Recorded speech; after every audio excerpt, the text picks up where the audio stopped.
2020년 7월 13일 LA 온누리교회 가정에서 함께하는 영상 새벽 예배입니다. 오늘은 시편 146편 1절에서 10절까지의 말씀을 본문으로 내가 평생 여호와를 찬양하겠습니다 라는 제목으로 말씀 전해주시겠습니다. 여호와를 찬양하라. 오 내 영혼아 여호와를 찬양하라. 내가 평생 여호와를 찬양하겠고 내가 존재하는 한 내 하나님을 찬양하겠습니다. 왕들을 의지하지 말고 사람의 자손들을 의지하지 마십시오. 거기에는 도움이 없습니다. 그 숨이 떠나가면 땅으로 돌아가고 바로 그날에 그들의 계획은 사라집니다. 야곱의 하나님을 도움으로 삼고 그 하나님 여호와를 바라는 사람은 복이 있습니다. 하늘과 땅과 바다와 그 안에 있는 모든 것을 지으신 분, 그분은 진리를 영원히 지키십니다. 그분은 억압받는 사람들을 위해 심판해 주시고 배고픈 사람들에게 먹을 것을 주십니다. 여호와는 갇힌 사람들을 풀어주시고 여호와는 눈먼 사람들의 눈을 뜨게 하시며 여호와는 엎드린 사람들을 일으키시고 여호와는 의인들을 사랑하십니다. 여호와는 나그네들을 보호하시며 고아와 과부를 붙들어 주십니다. 그러나 악인들의 길은 좌절시키십니다. 오 시온아, 여호와께서 영원히 다스리시며 내 하나님이 온 세대에 걸쳐 다스리신다. 여호와를 찬양하라. 할렐루야. 오늘도 가정에서 영상 예배로 하루를 시작하시는 여러분 주님의 이름으로 축복합니다. 우리 이 시간 먼저 함께 찬양 드리시겠습니다.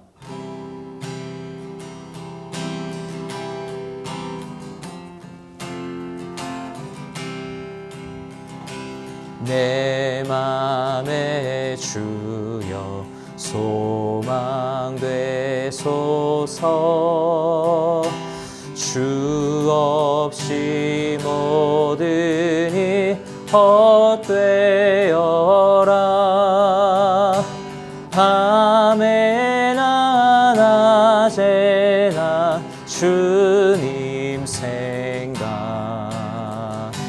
잘 때나 깰 때 함께 하소서.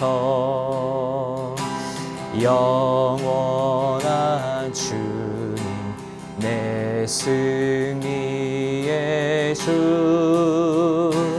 하늘의 기쁨을 주옵소서. 어떠한 고난이 닥쳐와도 만유의 주여 소망 되소서. 어떠한 고난이 닥쳐와도 만유의 주여 소망 되소서. 아멘. 할렐루야. 오늘 하루도 하나님이 예비해 놓으신 귀한 은혜와 복이 저와 여러분에게 함께 하시기를 축복합니다. 제게 가까운 분 중에 태국 선교사가 계십니다. 지금은 한국에 돌아가셔서 한 선교단체의 대표를 맡고 계신데요. 늘 태국 선교에 대해서 말할 때마다 안타까운 아쉬움을 표현하곤 하셨습니다. 태국 선교가 시작된 지가 사실 수백 년이 되었는데 아직도 태국 사회에서는 기독교가 활발하지 못하답니다. 그 이유는 초기에 잘못된 선교 정책 때문이라고 하는데요. 태국은 아시는 것처럼 원래 불교 국가 아닙니까? 근데 선교사님들이 처음 가서 복음을 전하면서 하나님도 섬기고 불교도 섬기라고 그렇게 가르쳤다고 합니다. 선교사님들의 생각에는 아마 이 사람들이 신앙이 좋아지면 하나님을 사랑하게 되면 불교를 그냥 자연스럽게 버릴 것이다 라고 예상했던 것이죠.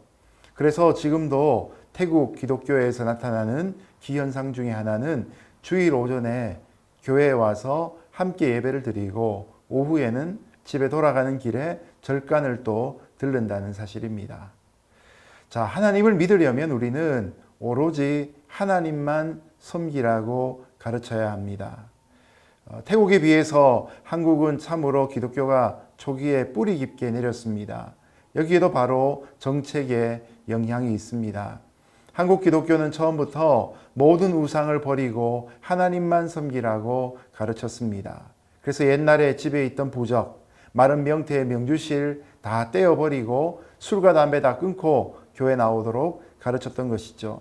물론 그것 때문에 초기에 받은 저항이 지금도 계속되고 있습니다. 그러나 하나님을 섬기는 데 있어서 분명한 태도를 가르쳐 준 것은 바로 한국에서 적용된 정책이 더 나은 것이다라고 볼 수 있는 것입니다. 자, 우리가 세상과 벗이 되면 하나님과 원수가 될 수 있다는 이 원리를 잘 새겨야 할 것입니다. 우리가 하나님을 사랑한다고 하면서 다른 것을 사랑한다면 그것은 영적 간음이 될 것입니다. 오늘도 하나님을 먼저 섬기고 오직 하나님만 섬기시는 저와 여러분 되시기를 예수님 이름으로 축복합니다. 여호와를 찬양하라. 오 내 영혼아, 여호와를 찬양하라. 내가 평생 여호와를 찬양하겠고 내가 존재하는 한 내 하나님을 찬양하겠습니다. 여호와를 찬양하라는 말은 쉽게 할렐루야입니다. 그러니 다윗은 시편 146편을 시작하면서 할렐루야로 외칩니다. 할렐루야는 승리한 후에 감사하고 환호할 때 쓰는 말입니다. 다윗은 자신이 살아있는 평생에 여호와 하나님만을 찬송하겠다고 고백합니다. 다윗에게 어떤 일이 일어난다 할지라도 하나님 찬양하는 것으로 살겠다고 다짐하는 것이죠. 자, 어떤 때는 찬양이나 감사의 제목이 자기 주변의 상황에 따라 달라질 수도 있습니다. 그러나 찬양은 절대적이고 영적인 것이 되어야 합니다. 물론 영향을 받을 수 있지만 내 마음이 기쁨으로 우리는 오히려 상황을 뒤집는 찬양으로 나아가야 합니다. 사도 바울은 항상 기뻐하라고 우리에게 도전합니다. 먼저 기뻐하면 모든 일이 다 기쁨의 근거로 보이게 됩니다. 여러분, 오늘 이 영적 원리를 기억하신 하루가 되길 바랍니다. 우리 인생들은 하나님을 찬양하도록 지으심 받았습니다. 하나님은 우리가 찬양할 때 우리의 존재를 가장 기뻐하십니다. 그리고 우리는 하나님을 찬양할 때 가장 행복한 사람이 될 것입니다. 왕들을 의지하지 말고 사람의 자손들을 의지하지 마십시오. 거기에는 도움이 없습니다. 그 숨이 떠나가면 땅으로 돌아가고 바로 그날에 그들의 계획은 사라집니다. 야곱의 하나님을 도움으로 삼고 그 하나님 여호와를 바라는 사람은 복이 있습니다. 두 번째로 우리가 하나님을 찬양하려면 하나님만 의지하고 하나님께 우리의 마음을 바쳐야 합니다. 흔히 말하는 일편단심이란 말이 여기에 적용될 수 있을 것입니다. 태국처럼 하나님을 찬양하면서 동시에 우상을 섬겨서는 안 되죠. 우리는 귀인들이나 인생들을 의지하지 말아야 합니다. 여기 나오는 귀인은 왕이나 힘 있는 높은 사람들을 의미하는데 결코 왕도 우리의 의지의 대상이 될 수 없습니다. 왜냐하면 인생은 힘이 없기 때문입니다. 인생은 호흡이 끊어지면 누구나 다 흙으로 돌아가기 때문이죠. 한자말 중에 권불십년이란 말이 있습니다. 하나의 권력이 10년 가기가 어렵다란 뜻입니다. 한 시대를 떠들썩하게 만들었던 이론이나 정책들, 아주 뛰어난 인물이라 할지라도 그 주창자가 살던 시대가 지나가면 서서히 힘을 잃어버리지 않습니까? 인생이 죽으면 아무리 뛰어난 사람이라 할지라도 그의 생각도 소멸되고 그의 계획도 무너지고 결국은 아무것도 남지 않습니다. 그러므로 인생은 의지의 대상이 아니라 서로 도움을 주고받아야 될 대상입니다. 우리는 사람을 나의 도움으로 삼지 말고 야곱의 하나님을 자기의 도움으로 삼아야 합니다. 여기서 특별히 시편 기자가 야곱의 하나님을 의지하라는 데는 깊은 의미가 있습니다. 여러분, 야곱은 정말 사람을 의지하는 그의 본성에서부터 하나님을 의지하도록 훈련을 많이 받았던 사람입니다. 하나님은 야곱을 형 에서와 외삼촌 라반과 그리고 세겜 사람들의 위협에서 도우셨습니다. 야곱의 하나님은 다윗을 골리앗에게서 이기게 하시고 다윗을 사울에게서 생명을 지킬 수 있도록 도와주셨습니다. 야곱의 하나님이 어떤 분이십니까? 그런 사기꾼 같은 야곱을 변화시킨 은혜의 하나님이십니다. 원래 이 야곱이 이기적이었고 세상적이었고 자기의가 강한 사람이었지만 하나님은 그를 하나님 중심의 사람으로 변화시켜 주셨습니다. 그래서 그가 이스라엘 12지파의 조상이 되었던 것이죠. 그가 세상에 소망을 두지 않고 하나님 나라에 소망을 두는 자로 변화시켜 주셨습니다. 제가 성경 중에서 가장 좋아하는 대목이 바로 야곱이 이집트 바로 앞에서 그를 축복하는 장면입니다. 세상의 관계로 보자면 이집트의 왕이 나그네 된 야곱에게 축복하고 선물을 줘야 할 것입니다. 그러나 오히려 하나님의 사람이었던 야곱이 이집트 왕 바로를 향해 자신을 나그네라고 소개하면서도 그를 거꾸로 축복합니다. 그리고 이 야곱은 죽을 때에도 이집트 땅이 아니라 가나안 땅에 소망을 두고 죽습니다.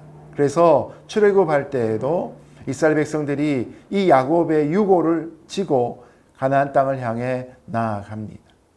여러분, 이처럼 하나님을 의지하고 하나님께 소망을 두는 자가 복이 있습니다. 하나님은 하나님께 소망을 두는 자를 변화시켜 새로운 사람으로 만드십니다. 보통 우리의 근심은 우리의 마음이 나누어져 있기 때문에 생기게 됩니다. 하나님만 생각하면 오히려 세상의 근심이 사라집니다. 여러분, 오늘 하루도 하나님께 모든 것을 맡기고 일편단심, 하나님을 향한 한 마음으로 주님만을 섬기시는 귀한 하루 되시기를 축복합니다. 하늘과 땅과 바다와 그 안에 있는 모든 것을 지으신 분, 그분은 진리를 영원히 지키십니다. 그분은 억압받는 사람들을 위해 심판해 주시고 배고픈 사람들에게 먹을 것을 주십니다. 여호와는 갇힌 사람들을 풀어주시고 여호와는 눈먼 사람들의 눈을 뜨게 하시며 여호와는 엎드린 사람들을 일으키시고 여호와는 의인들을 사랑하십니다. 여호와는 나그네들을 보호하시며 고아와 과부를 붙들어 주십니다. 그러나 악인들의 길은 좌절시키십니다. 세 번째로 우리가 의탁할 하나님은 어떤 분이십니까? 여호와는 천지와 바다와 그 중에 있는 만물들을 지으신 창조주이십니다. 창조주이시기 때문에 하나님은 스스로 진리가 되십니다. 우리가 진리라고 하면 대쪽 같은 생각, 또 칼, 자 이런 것만을 떠올립니다. 그러나 하나님의 진리는 참으로 부드러운 진리이고 진실이며 믿을 만한 것입니다. 그래서 진리의 하나님은 연약한 인생들을 긍휼히 여기시고 또 구체적으로 섬기시는 사례들을 보여주십니다. 이제 7절 말씀부터 몇 가지로 하나님의 귀한 진리가 나열되기 시작합니다. 첫 번째, 하나님은 억압받는 사람들을 위해 정의로 심판하신 분이십니다. 두 번째로, 하나님은 줄인 자들을 먹이시는 분이십니다.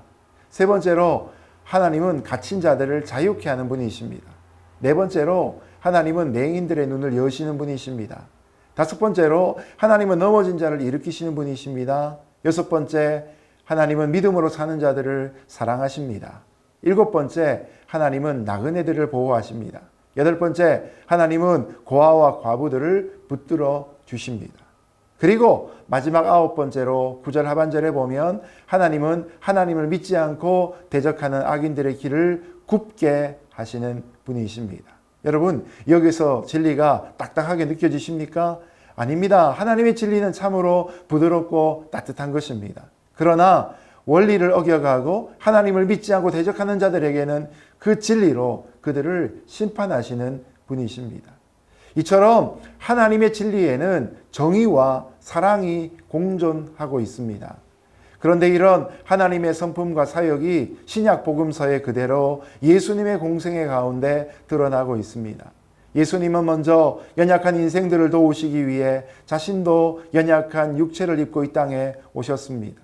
그리고 사단과 질병에 억눌린 자들에게 예수님은 자유를 허락해 주셨습니다.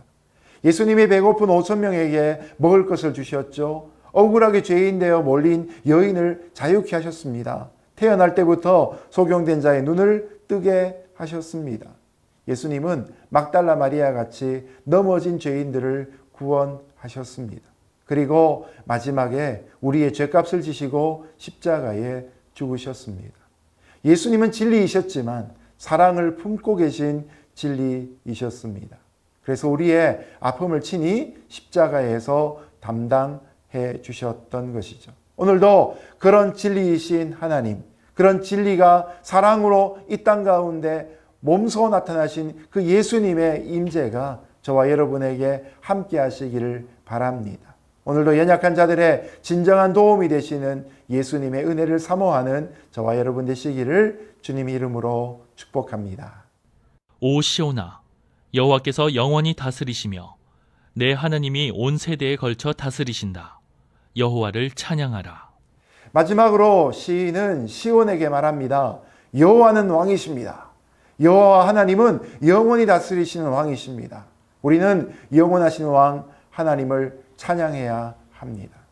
하나님의 존재로부터 시작해서 우리의 찬양의 이유를 도출해 내고 있습니다. 하나님을 믿는 자는 그 영원한 나라에서 영원히 살게 하실 것입니다.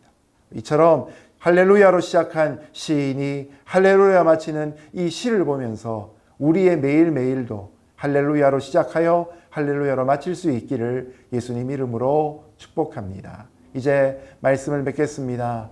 저와 여러분의 소망은 이 땅에 있지 않습니다. 이 세상의 것들은 모두 썩고 쇠하고 사라지기 때문입니다. 눈에 보이지 않는 명예와 권력 또한 영원하지 않습니다.